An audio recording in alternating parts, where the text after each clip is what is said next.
So how is this reverberating within the organization? Yeah, Malika, the Warriors are not happy that this video was leaked. A lot of, we'll say, strong language has been used when discussing this with me this morning. And our Adrian Wojnarowski and Ramona Shelburne just reported a couple minutes ago that the Warriors are going to use every legal action possible to figure out how this video was leaked. They feel that it was a gross invasion of privacy and breach in trust. So, Kendra, how does this change the way that the Warriors are approaching any disciplinary action toward Draymond? Yeah, those conversations are ongoing internally, so we don't know a lot about what is being discussed, how this is being discussed. But Malika, the Warriors were ready to move on from this, right? We heard from Bob Myers yesterday say, I don't think Draymond's going to miss any games. Steve Kerr said he's going to take Friday off, which, by the way, is an off day for the entire team, and then rejoin us on Saturday. Those two, in addition to Stephen Curry, said, we're going to move past this, right? This is not going to be a long-term issue. Now, to have those three prominent faces of the organization speak in an organized press conference setting was the first indication of the severity of the situation. Now, as Richard has said, as we heard Kevin Love say, these types of scuffles in practice happen far more often than we think because they are not made public. But because this one was made public, the general manager, the head coach, the franchise player, had a united front and tried to put this to bed, tried to calm everyone down. But now that this video has been leaked, they have to revisit these topics and figure out where to go from here. And they're doing that right now. Kendra, thank you so much for your reporting on this. I do want to get the thoughts of our NBA analyst, Raz Guldanwude, as well as Zach Lowe. And Zach, just starting with you, what was your reaction when you first saw this?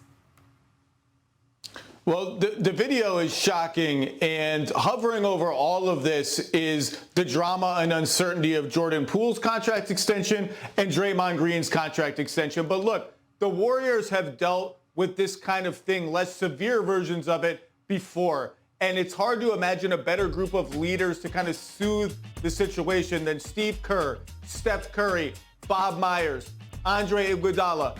But it needs some soothing.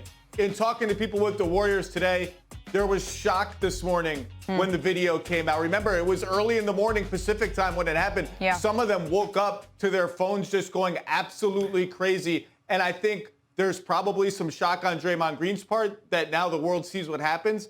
And on Jordan Poole's part, how is he going to react to this? He's been practicing kind of normally since then. Maybe that's a good sign. But now the world has seen him and seen what happened to him. This is the biggest challenge I think that the Warriors have faced internally during their dynasty, but everything suggests they can handle it, except that hovering extension variable is an interesting one.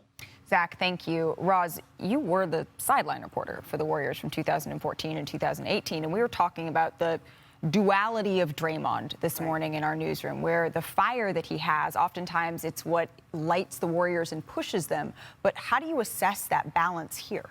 That's the line that they walk, and he does bring that. Like, I am a firm believer, having been there so close, that Draymond is a huge part of the winning recipe for the Warriors. But you're asking him to bring fire. I often have felt when you ask for fire, sometimes you might get burnt, and maybe that comes with the territory. But in this situation, I felt like it was different. You look at guys like Steph, like Clay, like Andre Iguodala.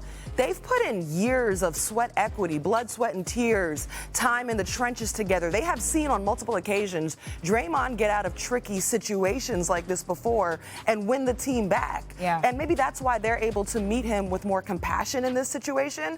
But you've got kind of two generations of Warriors on this team. You've got a younger generation of guys like Poole, Wiggins, Moody, Kuminga, Wiseman, who were told to respect Draymond, but they haven't actually had the years of experience to know why they should. And so if somebody gets swung on, they may not be able to meet him with the same level of grace as that veteran group. Yeah, that's really interesting. I really appreciate your perspective on that, Roz. Thank you so much.